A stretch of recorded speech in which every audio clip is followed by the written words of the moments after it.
Okay, back to the phones. Well, not back because we haven't been there. I want to thank all of you who are on the line and have been holding on. I appreciate your patience. We'll start with Billy in Fort Worth, Texas. Greetings, sir. Thank you again for waiting. Hello, Mr. Limbaugh. How you doing? Just fine, sir.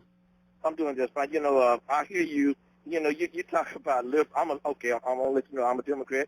I'm a liberal. I believe in God. I believe in Jesus Christ, and I am an American. Okay. And hey, look, you putting all us. You're just throwing every. I don't think you realize what you're saying. Okay. You want the best for America, right? I do. But but Mr. Limbaugh, what you're doing, you ain't segregating the country, but you're separating the country. Nope. You bring it, yes, you are, Mr. Nope. Limbaugh. Just You're the bringing exact the opposite. Democrats. No. Okay, you no. want everybody Wait to a be a second. Republican. Wait a second. Okay. Don't confuse me with Reverend right here. Don't tell me that I'm dividing the country for crying out loud. Billy, you're better than this. We're not dividing the country here. How am I dividing the country? Well, and you listen to what you said. You saying that the Republican cannot compromise with the Democrats. In other words, you want everybody to be a Republican. You want everybody to think like a Republican. What kind of country would this be? I don't think you realize. Do you ever listen to yourself after your show? No. I don't think you realize and hear what you said. Yeah, I hear what you said. I love listening to Billy. I love listening to myself. Because I love listening to people that are right and they know what they're talking about. It's not Republican versus Democrat. It's liberal versus conservative. And I do think this country has been and would be much better off if more and more people had the basic tenets, values, and principles of conservatism, as most do leading their lives. Most people do not run around knocking on the doors of their neighbors asking for help here for the kid to go to college or send me to the doctor's office. But you vote for people who will do that for you. Okay. The greatness of this country has not come about by virtue of government policy. It's come about by the ingenuity and creativity of the hardworking American. May I say something? Yeah. Okay. About Reverend. I'm 58 years old, okay? Okay. And what he said, I can listen now. What happened to me in life?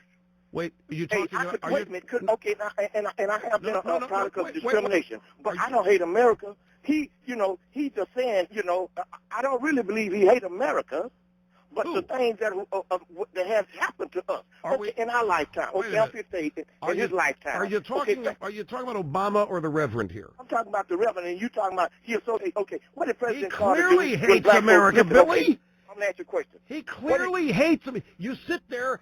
See, you impute to me words I don't say to think I'm separating and dividing the country. You listen to the preacher, and you don't hear what he's saying.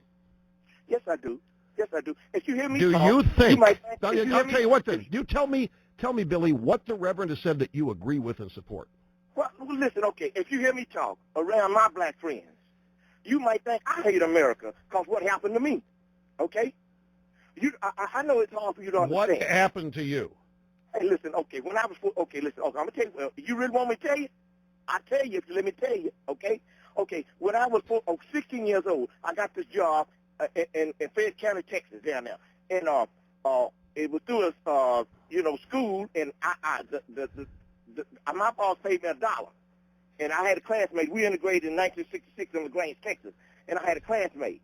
He was white. My boss came to me and told me, said, boy, I want $1 to you, but he didn't say nothing about my white friend who he paid $1.25. Okay, and I'm telling you, don't get me wrong. That's just one bad. I'm gonna tell you a good thing happened to me in Fort Worth, Texas. Okay. Now wait a second. Wait just a second now, because I want to try to understand you. You got a job for $1, and a white kid came in and got $1.25. That's right, in 1966, and he came to me and told me that, hey, boy, I want $1 worth of work after you. But he didn't say anything to my white classmate who he was paying $1.25. All right. This happened in 1966. And I'm going to tell you something good happened to me, okay? Wait a second. Let's just use that one example. Okay. Let me tell you about me. I have been fired. I've lost count 7 or 8 times. I have been told by white people that I wasn't good enough. I've been told I didn't have what it took. If I want to stay in radio, I should be in sales. I worked one time, Billy, when I was 30, get the years, from the time I was 38 By the time I was 43 and I was making $12,000 to $13,000 a year, I was the lowest paid guy, paid by white people. There were white people making more than I made at this place. It was hard. We've all had these obstacles, is the point. Now, you may say there hasn't been any racism in my past. Well, I can give you maybe not racism. Like I said, when feminism came along, I worked at a radio station in Pittsburgh, and because the radio business is regulated by the federal government, some new directives came out about hiring women. Women had to be, there were inexperienced women who were hired on the air at a couple radio stations, and some white guys lost their jobs. Okay, I know we've that. all seen it. Billy, that. the point is, we've all seen it. I never once occurred to me to hate my country because of it. What occurred to me was I had the damn opportunity to say, screw you people, and go out and try it somewhere else. If I wanted to, I could create my own job because this is the United States of America. But never once was I even conscious of hating my country. I might have resented the idiots who were running these radio stations I worked at, but I never hated the country. This hatred for the country's coming somewhere, and it's not justified, and it's keeping you back. It's holding you back. You're harboring you're 58. I ask you for an example of your life. You're harboring a resentment when you were 16. Get over it. I'm trying to help you. That was then. We all get dumped on when we're teenagers. We all get mistreated. Now, maybe I can't say that I have been mistreated because of race, but I've been mistreated. In the United States of America, it hasn't been a cakewalk because I'm white, because I've had white people be mean to me like they've been mean to you. Now, you might think they were mean to you because you were black.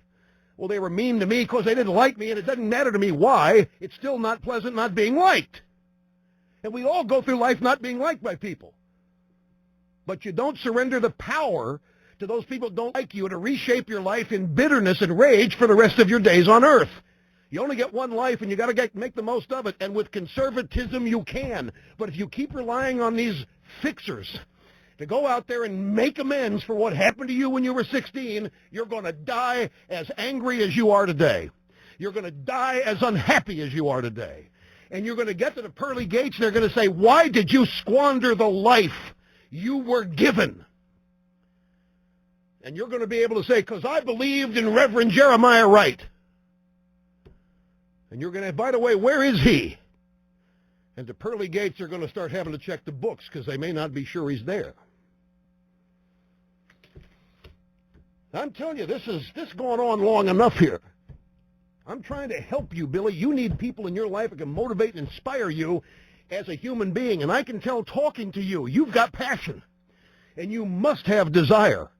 You got to turn that and direct that into something positive for you. And it cannot be based on vengeance. It cannot be based on getting even with people because you'll never be happy. You cannot base this on showing them because they'll never show you that you've shown them.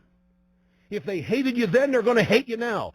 And the sweetest revenge, Billy, is success. But if you're going to go through life wanting those people that wronged you to apologize, if you're going to go through life wanting to show those people and you want to see evidence that they realize that they wronged you, you're never going to see it. And you're giving people way too much power to define your happiness. Your happiness is essentially being defined by people you don't even have respect for, by people you don't even like. If I were you, I'd say to hell with you, racists. I'm going to find some people it's worth hanging around with because they're out there. You're a good guy. You do good work. They'll be glad to have you. And the more work you do and the better you do it, the better compensated you'll be because you will become valuable. But until you get rid of this attitude that you're going to be used and abused and taken advantage of, those things are never going to happen to you. And I hope they do.